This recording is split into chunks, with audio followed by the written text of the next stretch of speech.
All right, welcome back to Formate Arbitration, and this is the Saturday edition of Formate Arbitration. I'm heading out to my regional training tomorrow morning, and I wouldn't have time to do an episode, so I'm going to do it on Saturday night. And we're going to finish up our episodes on escalated monetary awards, okay? And what we need to do to support our case file. I always talk about selling something to the arbitrator. We have to, that starts with our contentions, with our case file. That way, when we get into arbitration, we can sell the arbitrator on our position. So the case file, the contentions, that's the most important part of any grievance. More important than the advocate, more important than anything else is our contentions. Because if we make good contentions, then it doesn't matter who goes in there and shows it to the arbitrator, they're going to buy it. So great contentions make great advocates, all right? So today we're going to talk about what we need in the case file to support an escalated monetary award. I see a lot of decisions being put on social media where different areas, cities, regions are winning arbitration sites on cease and desist and escalated monetary awards, and that's fantastic. Arbitration is the big show. So anytime you can win one, that's great. But let's not forget, when we get into arbitration, in a contract case, we're first. We go first. In discipline case, management goes first because it's their burden. Contract case, we go first. So we have to be overwhelming, to me, because management gets to go last. They get the last say. So in their closing, when we put in 5 sites, they're going to put in 5 sites to support their position. So we have to be overwhelming. So much so that when the arbitrator hears their position, he's like, that has little effect on me. That's how we have to be. And we do that through the case file. Okay? So today we're going to talk about what we need in the case file to support an escalated monetary award. Last episode, I kind of talked about where management came from with the status quo ante, kind of some issue stuff, read some arbitrator sites, what we're going to need. But today is solely on what we're going to need to support the file. When you talk about escalated monetary awards, when you talk about violations of cease and desist orders, so much so that it's become egregious, now we're going to ask for an escalated monetary award. One of the most important things we're going to put in the case file is M document 1517. Okay? One of the most important things is M document 1517. It's the Donahoe letter. And if you filed a lot of noncompliance, you could probably quote 1517 verbatim. But this is what it says, and this is why it's important. And this is the angle we need to go at when we get in arbitration, advocates, formal A's, shop stewards even. 1517. And you have, say you have informal step A resolutions, formal step A resolutions, B team, maybe some pre-arbs, arbitrators' decisions, all telling management to cease and desist. Future violations will result in an escalated monetary award, or even we're getting an escalated monetary award. Because management will always say, hey, look, letter warnings, those aren't precedent setting. Formal A's, those aren't precedent setting, even though we talked about that a little bit last week, unless the language says they are. But listen to this language, and here's how we're going to get them on the letter warnings and formal A's, okay? M1517, this is what it says. Headquarters is currently responding to union concerns that some field officers are failing to comply with grievance settlements and arbitration awards. Grievance settlements, okay? Is something that we settle at the informal step A, is that a grievance settlement? Well, sure it is. Absolutely it is. If I tell you to cease and desist at the informal step A level and I sign that, that's a grievance settlement. It's telling you what, to stop and don't do it anymore. So it says here, failing to comply with grievance settlements and arbitration awards. While all managers are aware that settlements reached in any stage of the grievance arbitration procedure are final and binding, I want to reiterate our policy on this subject. There we go again. While all managers are aware that settlements reached in any stage of the grievance arbitration procedure are final and binding. Is an informal step A, is that part of the grievance arbitration procedure? That's the first step, right? Of the grievance procedure is the informal step A. So what does 1517 say? Well, all managers are aware that settlements reached in any stage of the grievance arbitration procedure are final and binding. Again, acknowledging the importance of every step. I want to reiterate our policy on this subject. Compliance with arbitration awards and grievance settlements is not optional. Again, informal step A, when you go into that meeting and management says, yeah, I agree, we'll cease and desist, violating whatever. That is a grievance settlement. And this is saying compliance with those is not optional. So in arbitration, when you go in there and management's advocate asks you informal, well, read this language right here in Article 15. These are not precedent setting, are they? No, ma'am, they're not. Okay. But yet you have them in the file. Yes, ma'am, I do. And so when it comes time for redirect, what is your advocate going to say? Hey, go to page such and such of the file. Let's look at 1517. And let's read this to the arbitrator. And you're going to read those things. And when you get to that language, he's going to say, is this a grievance settlement? Yes, it is. And what does 1517 say about it? It's not optional to comply with it. Okay. Is this part of the grievance arbitration procedure? Yes, it is. How so? Well, it's the very first step of the grievance arbitration procedure. So is that covered under 1517? Yes, it is. Okay? That's what we're going to do. It goes on. No manager or supervisor has the authority to ignore or override an arbitrator's award or a signed grievance settlement. Okay? Again, at the informal step A level, when you have an informal step A settlement, is that a signed grievance settlement? Yes, it is. Is that covered under 1517? Yes, it is. Again, these are how we're going to get informal step A resolutions into the file and show an arbitrator, look, they're bound by that decision. 1517 says it's a binding decision. It goes on, steps to comply with arbitration awards and grievance settlements should be taken in a timely manner to avoid the perception of noncompliance, and those steps should be documented. Please ensure that all managers and supervisors in your area are aware of this policy and their responsibility to implement arbitration awards and grievance settlements in a timely manner. Please ensure that all managers and supervisors. Who do I meet with at the informal step A? Supervisors, right? In accordance with Article 15, must meet with the employee's immediate supervisor, right? So that's 1517. It's one of the most powerful things we can put in our contentions and in our issue is 1517. It incorporates everything that we do from the informal, formal, B-team, pre-arb, and arbitration. Every single settlement that we have, 1517 incorporates all of those and tells the arbitrator what? All of these are binding. Management is bound by all of these. Why? Because they are signed grievance settlements. So when you go into a hearing, again, and management says, Mr. Arbitrator, informal step A resolutions are not binding. No, sir. No, sir. They're wrong. Article 15 language says what it says, but 1517 says what? They're bound by those. Okay?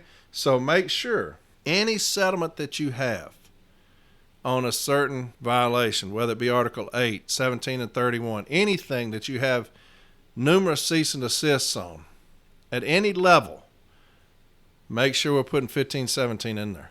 Okay? That way an advocate, when he gets into hearing, he can dispel all of those contentions by management about informal step A resolutions, formal step A resolutions. Okay?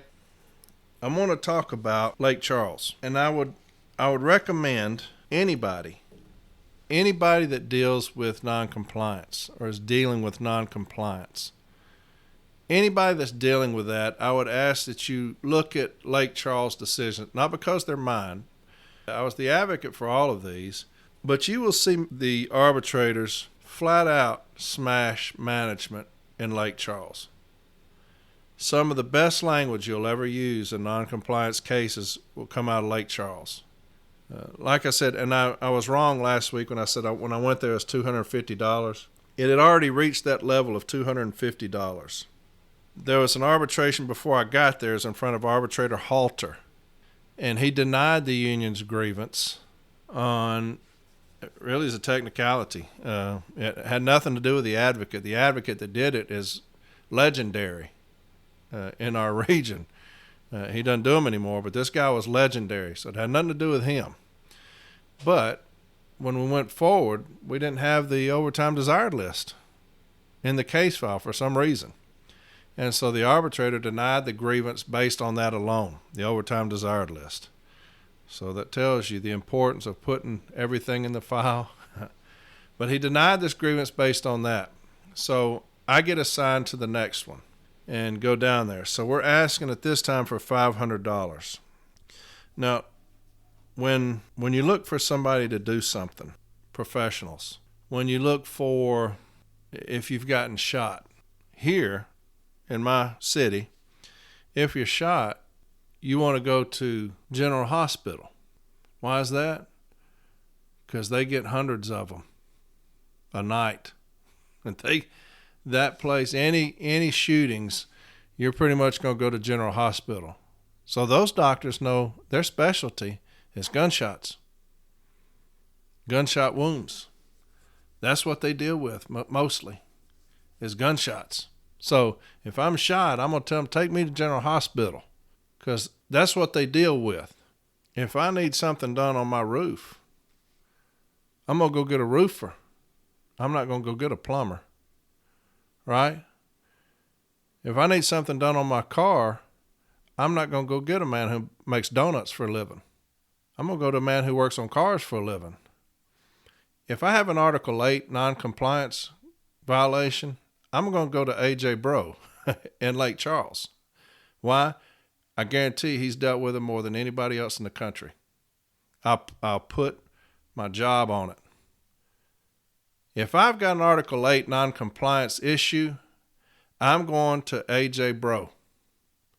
He is the president of Lake Charles, and he's dealt with these things more than anybody else, I guarantee it. He's an expert at it. That's what he does. He's an expert at noncompliance. So when I get down there, he made my job extremely easy. Very easy. But I would recommend that everybody get these sites and read them. If you're dealing with noncompliance, if you're dealing with an escalated monetary award, I would recommend these for reading. And I would read them a lot. And it's going to help you with your issue. It's going to help you with your remedy. The language in there is second to none as far as escalated monetary awards and what arbitrators consider to be acceptable as far as an escalated monetary award. But here's the decisions. In 2014, I went down there 3 times. I went to Lake Charles 3 times in 2014. And here's the decisions. The C number 31146. And I'll put these up. C number 31146. That's 2014. That's the first time I went down there. Then I went down there again in 2014. It's 31269. C 31269. Those are both in front of arbitrator Lawrence Roberts. Then I go down there again in 2014 in front of arbitrator Louise Wolitz. And that's C number 31620. 31620. Okay, so I go down there 3 times. We asked for $1,000 from the $250. Arbitrator Roberts says, I'm not going to do that, but I'll give you $500 per carrier. We go down there again, we get the $500 again. We go down there again and we get the $500 again. Then I go down there in 2017, 3 times. 3 times in 2017. Now, I went down there more, but they pre-arbed them at the doorstep. Before we could get in there, they pre-arbed them, so I had to come back home. But 3 times I went to arbitration in 2017, and here's those numbers. It's 33023 A and B. 33023 A and B. Okay? And those are in front of arbitrator Lawrence Roberts. It's one site, but it was two different cases, okay? And then I went down there again in front of arbitrator Louise Wolitz in 27. It's 32792. 32792. And I'm going to read a little bit from these decisions, okay? But it went from $500, ended up being $1,000. And of course, management is jumping around like their hair's on fire over these $1,000. Matter of fact, I went down there the first time in front of Roberts, and they sent a labor specialist from Texas in there against me. And she's raising all these new arguments, and she really pissed the arbitrator off big time. He was not happy, and they lost that one. The second time I went down there, the area labor manager, he came in, and his TA was the HR manager for the area.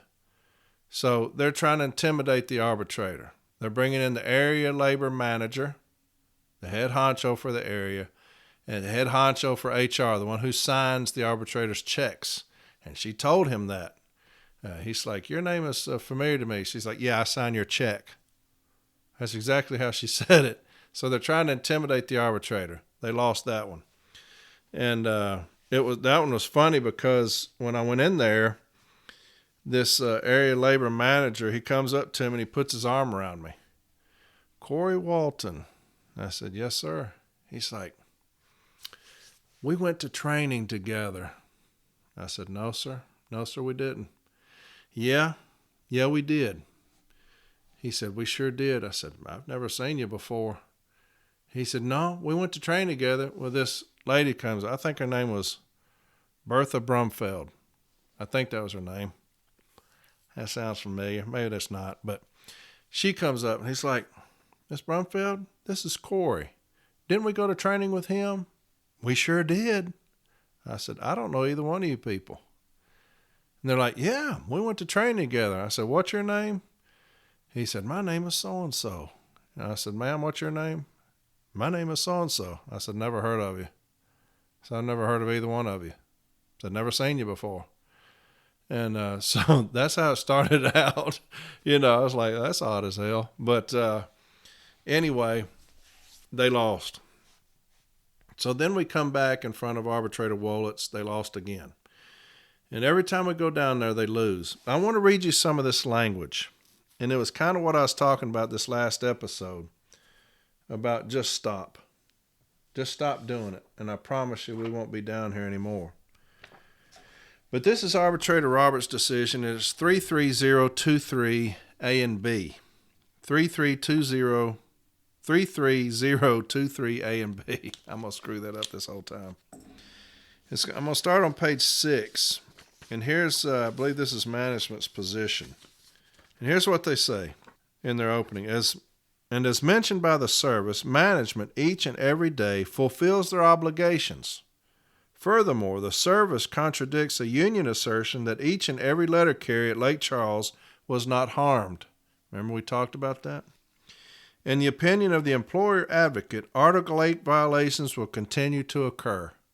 It is the view of the management these violations will always occur, and that is the reason the parties' agreement defines the remedy. Management contends the remedies requested by the union in these cases are not right. Furthermore, the agency insists the union simply refuses to settle these cases at the lower level of the grievance procedure.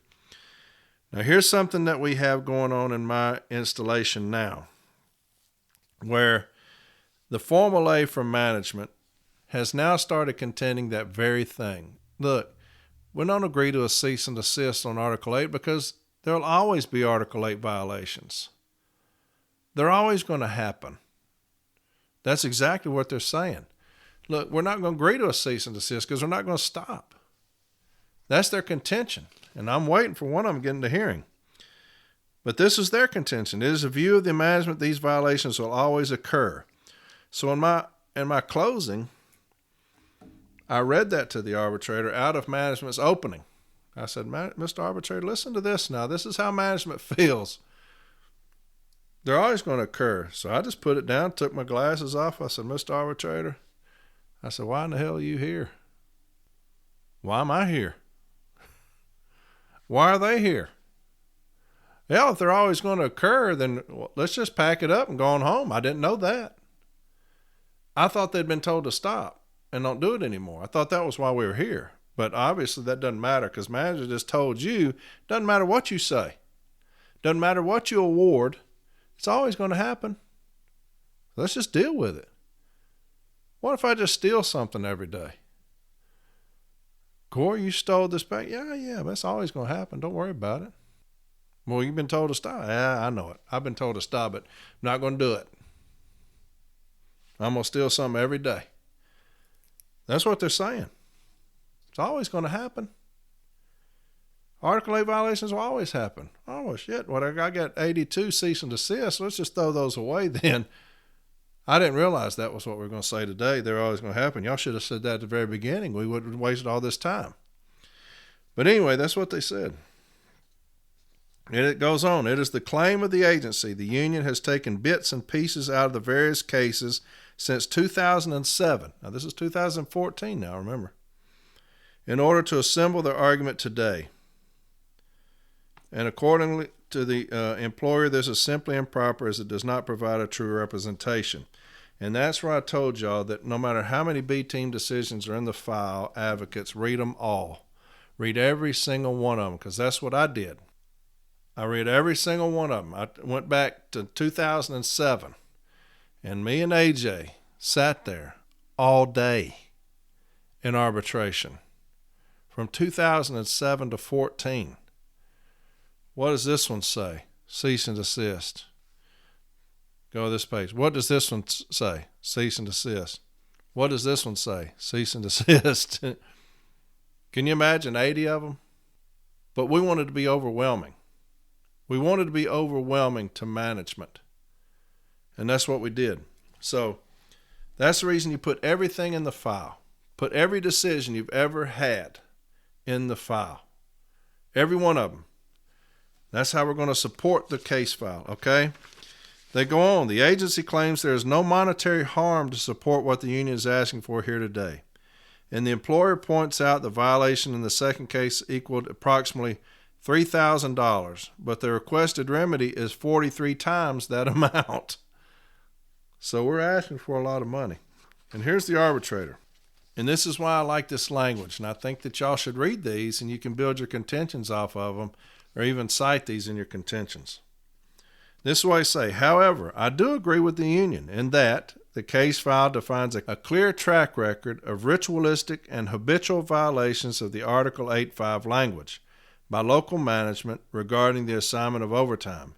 In fact, the employer advocate went as far to state that Article 8.5 violations will continue to occur. So he's blasting her on it. I disagree with such reasoning. It is beyond my understanding the employer would emphatically predict that violations will continue to take place hereinafter and into the future.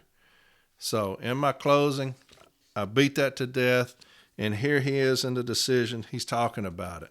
When he says, I agree with this such reasoning, it is beyond my understanding.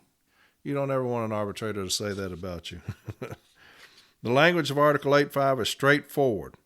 I realize that mistakes occur, and when that does happen, overtime assignments are made in error. However, those occasions should be the exception rather than ritualistic, habitual, and seemingly predictable. Then he cites arbitrator Louise Wolitz, and this Roberts case is the 2017 case. And Wolitz was right before this one. That great language I read to y'all last week out of her decision, he cites that language that I read. Then he says this, I agree in total with arbitrator Wolitz. Her well-written analysis is directly on point with both cases here today. And for the reasoning she sets forth above, I disagree with management's rationale, the union seeking a $1,000 resolution for a 1-hour violation as being absurd. Y'all remember when I told you that if one carrier was assigned 30 minutes off the assignment, every carrier in the station got $1,000? This one is 1 hour. A 1-hour violation. One carrier, not on the list, worked 1 hour off of assignment and every carrier in the station got $1,000. $32,000 because 1 hour was worked off assignment. Unbelievable. In my considered opinion, the failure to respect cease and desist orders without any regard to the escalating remedies is incongruous to the spirit and intent of not only the national agreement itself, but also each and every member of that Lake Charles bargaining unit. In my considered opinion, these escalating remedies should continue to intensify up until the time Lake Charles management opts to ritualistically and habitually follow that unambiguous Article 5 language. What about that? In my considered opinion, these escalating remedies should continue to intensify. Mercy me. That's devastating. Let's go to page 17 of his decision. He writes this. In summation, I would like to reiterate an important point made by Arbitrator Wolitz. Until such time that Article 8 violations subside at this Lake Charles installation, the union's only defense is a continual escalating scale in the form of a punitive award. In my view, this is one of the very few times that I would condone an escalating scale relative to a punitive award. The union is required to perform the work as assigned and then grieve later, and I credit the union in their following of that protocol. Damning. That's damning. And that's what we said in our closing. This is our only recourse. We have nowhere else to go. And I stopped again. And I looked at labor. I said, what would you have us do? What would you have us do? I looked at the arbitrator. I said, what would you have us do, Arbitrator Roberts? What are we supposed to do? Whatever we're supposed to do, you tell us in your decision. Because we don't know any longer. We don't know what we're supposed to do. We come here over and over and over again, 82 times over. And where are we at? What do we do? Help us out and tell us. Well, he just did. He just told us. You're going to keep getting an escalated monetary award against that ass if you don't stop. And he condoned it. Let's talk about Arbitrator Wolitz's decision. Again, I hate reading to you, but if you're dealing with an escalated monetary award or you're fixing to start dealing with an escalated monetary award, we got a handful of cease and desist regardless of what level they're at. We've got a handful of them, and you're thinking, all right, it's time that I'm going to start asking for an escalated monetary award. These sites will help you tremendously. Not only are they done by, to me, the greatest noncompliance shop steward in the country, in A.J. Breaux, but the issue statements, and I'll read them to you, are on point. And if you're wondering, how do I formulate an issue on an escalated monetary award? If you're a new steward, you may have never dealt with that before. I'm going to read these to you. And I'll put the site, like I said, I'll put the numbers in there. That way you can read them yourself. Copy AJ's issue. They're perfect. The remedy, you're not going to get $1,000 off the jump. I mean, you see, these have been going on since 2007. But you got to start somewhere. So get his issues off of there. Use those. He's an expert among experts at the escalated monetary award. I've never seen anything like it in my time.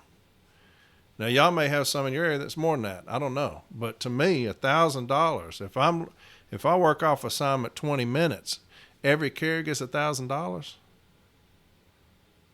Brother, this man right here's got it going on. But anyway, get these sites that I told you about and read them. Read the hell out of them. Read them and read them and read them and get that language down. Read management's opening statements, management's position. Read those. Familiarize yourself with where they're going, what they're saying. Read our opening position, where we're saying, what we're saying, how we're combating those things, okay? Do those. It'll give you some arguments. It'll help you know where management's going to go after it leaves the informal, because informal A, they're not going to do anything. It'll help you know what they're going to do later Okay, so you can put in your file things that are already going to beat their position. And then your Formal A will come on top of that, and when he meets at a Formal A and they have something else, he can address that. But informals, do your job. That's what we're supposed to do, and we're going to do it. This is Arbitrator Louise Wolitz, another one in Lake Charles. C32792, 32792. And I'm going to start on page 19. It was the same arguments by management. Here's what she says. This is her discussion. I'm going to read it in its entirety. Taking full account of the history in Lake Charles of Article 8 violations, DRT cease-and-desist decisions, pre-arbitration decisions, and arbitration decisions discussed above, and the cease-and-desist orders issued by DRT teams, settlement agreements, and arbitrators, we find the continued violation of the clear provisions of Article 8, Section 5 by Lake Charles Management egregious, knowing, deliberate, and inexplicable. That's tough. The decisions by DRT teams, pre-arbitration settlements, negotiators, and arbitrators are made to be read, studied, understood, and complied with. And I use that to this day in my closing. I just stole it from her. In my closing, I use that to this day. I just used it as my own. Where she says the decisions by DRT teams, pre-arbitration settlement negotiators, and arbitrators are made to be read, studied, understood, and complied with. Some of the best language you'll ever read.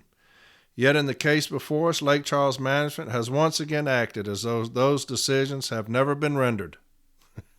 This is a shocking violation, not only of Article 8 and Article 15, but of management's clear responsibilities under the national agreement. In this case, management acknowledges the clear violation, yet seems to shrug it off. Management's position seems to be that its responsibility is to get the mail delivered safely, which surely is correct, and not to pay serious attention to contractual constraints on scheduling. Management is willing to pay the make-whole penalties attached to proceeding this way, but not any penalties for repeated contractual violations, violations of cease-and-desist orders, and violations of the rights of the letter carriers under the national agreement. In doing so, management violates its responsibilities to live up to the bargains it made in collective bargaining and violates its obligation to the workers under the national agreement. It weakens the foundation and meaning of a collective bargaining relationship with mutual rights and responsibilities, among the most important of which is living up to its commitments and respecting its agreements, settlements, and arbitration awards. Mercy. She goes on. We are not comfortable with ordering compensatory payments to workers of $1,000 each for management's continued violation of the same provisions and of all the agreements to cease and desist this violation. However, it is management that has the power to prevent such an award. Management can prevent such an award simply by living up to its responsibilities under the collective bargaining agreement. All it has to do is to prioritize scheduling in accordance to the requirements of Article 8, Section 5, regardless of any difficulty or inconvenience that might entail. That is a responsibility equal to the responsibility in getting the mail delivered safely and timely. The union has few means with which to force management to adhere to its responsibilities to which it has repeatedly agreed. The union's remedy is raising the cost of failing to comply to an amount that will be noticed, so that the failure to comply with Article 8, Section 5 and Article 15 will cease. It is an amount that management cannot responsibly shrug off. It is the only weapon the union has to enforce its rights under the collective bargaining agreement. Amounts from $300 to $900 have failed to get management's attention and compliance. Orders to cease and desist and warnings of escalating remedies have also failed to get management's attention and compliance. The $1,000 is not meant to be punitive, but to be compensatory and to achieve a cessation of the repeated failure to comply. It is an extraordinary remedy for extraordinary circumstances. Egregious, repeated violations of a clear provision and repeated cease and desist agreements and orders. Management can put an end to escalated remedies by complying with its obligations under the national agreement. You want to talk about some language? You want to talk about some arbitrators that are fed up? That's it. That's it. If you're dealing with cease and desist and management continues to change the game, here in our installation, they've just come in and they said, you know what? We're just not going to agree to a cease and desist anymore. I got sent a decision the other day. It was the same thing. Management was paying this monetary award, and they just come into the meeting and say, hey, not only we're not going to pay this monetary award anymore, we're not going to agree to a cease and desist. That's what they said. So they sent it to arbitration. You know what the arbitrator said? Yeah, you're going to pay it, and you're going to cease and desist. Arbitrators don't care. What's right is right. That's the reason we support our position through our contentions and our case file. That's the reason we put the things in the case file to support our request for an escalated monetary award. Arbitrators won't tolerate it. Most of them. They won't tolerate it. Let's look at some issues. Okay, I'll read them to you, but when you get the cites, they're going to be in there. Well, let's look at them. The union's initial issue statement in this grievance was, 1, did management violate Article 8 of the National Agreement when management forced city carriers not on the OTDL and city carriers on the work assignment list to work overtime on routes not assigned to them during the week of 4/6/2016 to 4/22/2016, when there are 12-hour list carriers and CCAs available to work up to 12 hours and are preventing from working? If yes, then what is the proper remedy? Number 2, did management violate Article 15 via 19 of the National Agreement by failing to abide by previous arbitration, pre-arbitrations, and DRT cease and desist decisions on violating? She did that wrong. If yes, then what is the proper remedy? Number 3, did management violate Article 41? That's that language I was talking about last week, right, where management talks about opting. Via 19 of the National Agreement by failing to abide by previous arbitration, pre-arbitrations, and DRT cease and desist decisions on violating Article 8. Number 4, did management violate M1517? Remember, I just read that to you. By failing to abide to previous arbitrations, pre-arbitrations, and DRT cease and desist decisions on violating Article 8. And all of them say, if yes, then what is the proper remedy? And so that is the issue that he brings forward in all of them. And so if you're wondering, what should my issue be? Those are perfect. Those are perfect issues for you. If you're wondering, as a new steward, you're looking at this handful of cease and desist. What should I do now? Right there. Right there. That's for you, okay?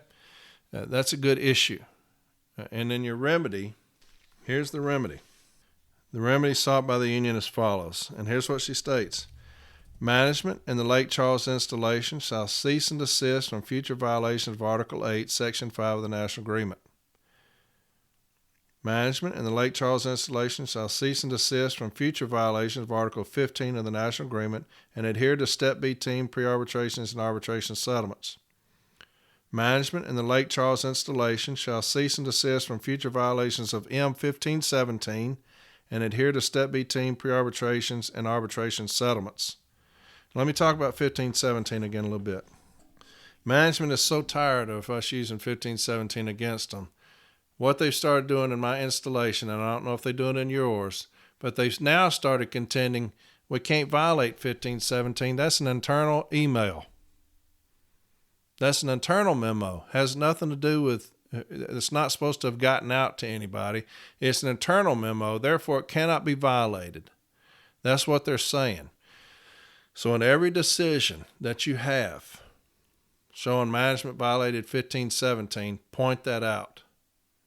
Point that out when management says that. So that's what JB's having to do here in this installation, because our knucklehead counterparts, who are some of the dumbest individuals I've ever met in my life, his counterpart at the Formula is the dumbest human being on the planet. JB constantly schools him. Our B team person here, dumbest individual on the planet. They come up with the dumbest arguments I've ever heard. And this is one of them. Hey, 1517, we can't violate that. That's an internal memo. Okay.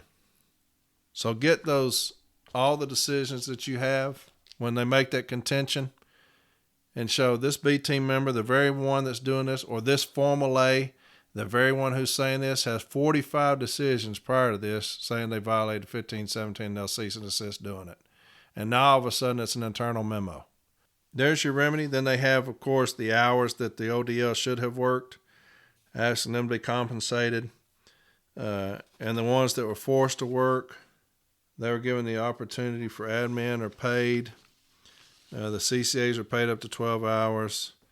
And then she says that the following cares, including CCAs, be awarded $1,000 each for management's noncompliance and repeated blatant violations of Article 8, 15, and 1517.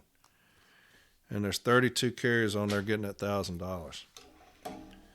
So there's you an issue, okay? And there's your remedy. New stewards, there you go. If you're wondering about it, get those sites.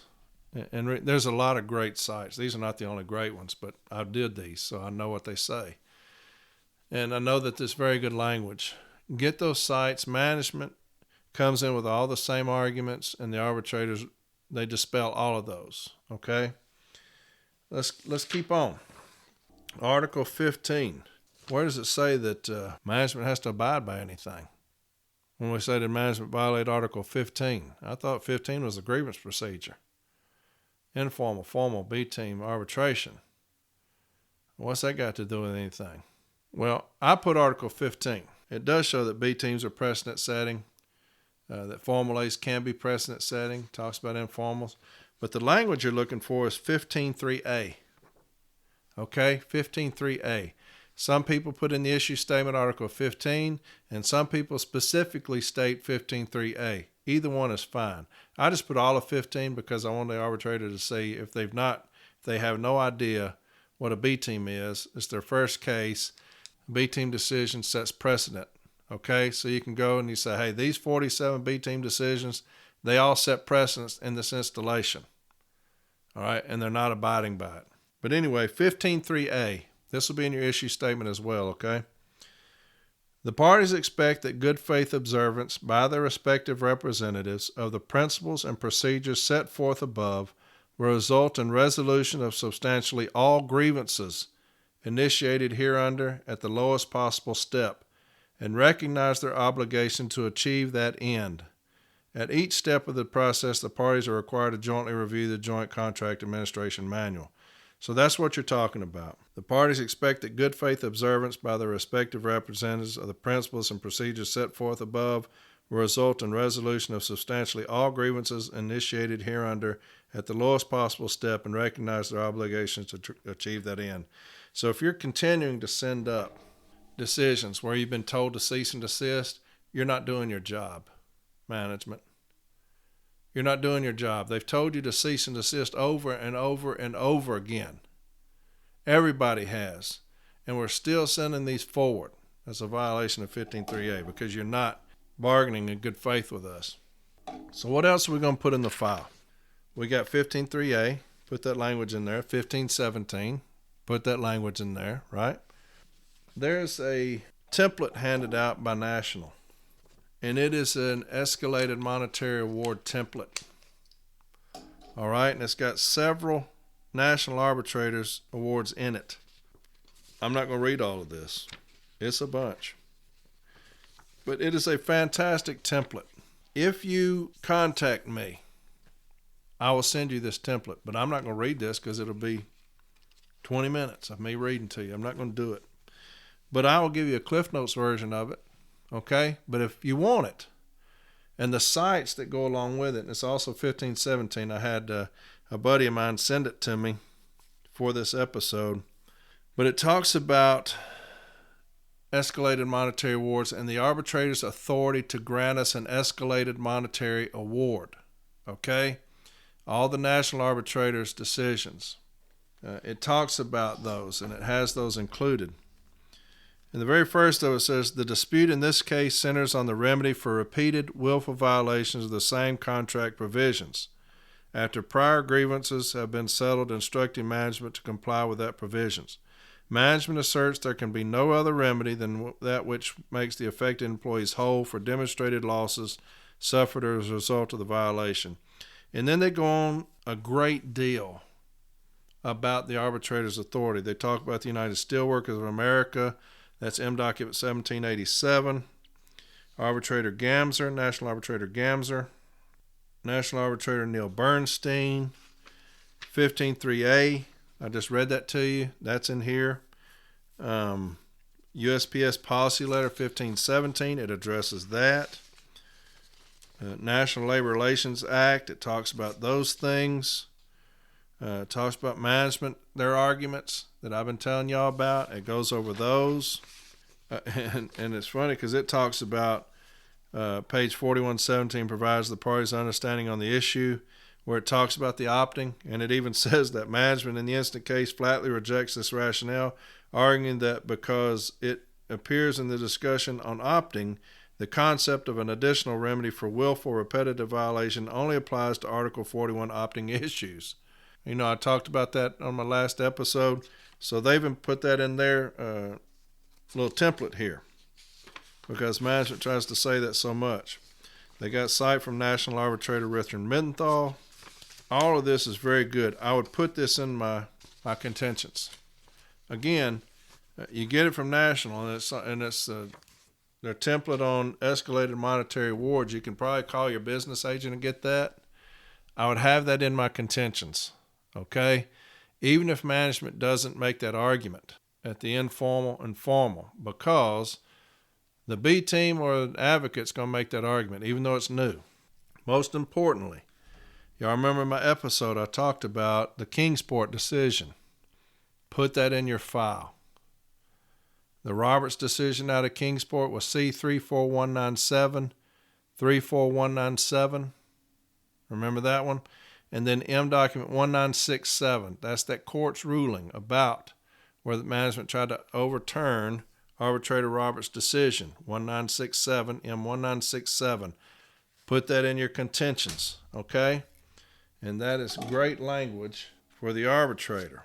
So there's you an episode on what we need in the file to support our position, okay? Get your issue right. Then you're going to put every decision that you have, every settlement that you have, get it and put it in the file. All of them. If you've got 100, put them in the file. I want to sit a file in front of an arbitrator and they're going to say, what in the hell is that? This is management refusing to do what they've been told to do. That's what this is. All of the decisions go in there. Okay, stewards? Get you some contentions. That's a good template that National has. Again, if you reach out to me, I'll send it to you. It's an email.